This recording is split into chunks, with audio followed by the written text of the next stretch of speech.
Okay, the question is this: if I'm a seller, do I have to pay for the buyer's agent's commission? And the short answer is no, you do not. You do not have to pay anything if you don't want to.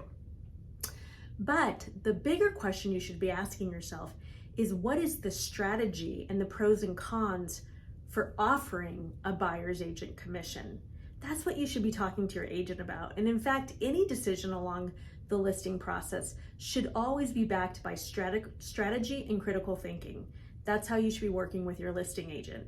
So let's step back. If you're not offering commission to a buyer's agent, and this is let's say a first-time home buyer, and they can't afford to pay their buyer's agent commission because they're already stretched thin, we're asking buyers to pay a lot, interest rates are high, and they can't do it, then what would be the solution?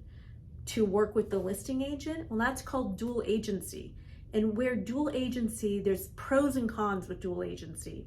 But the cons are this: if I am representing both the seller and the buyer, and I have fiduciary responsibility to both sides, how do I negotiate?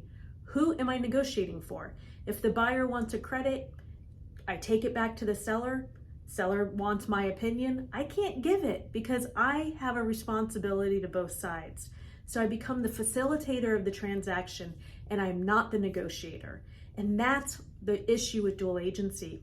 There are plenty of states out there who don't even allow it, but California still does.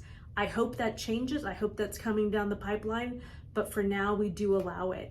So when you're thinking about, should I offer commission to a buyer's agent, it's a bigger question than yes or no. You really need to think it out. You need to think about the pros and cons of your area and if it makes sense. So make sure you're working with an agent who has experience that can help you with this.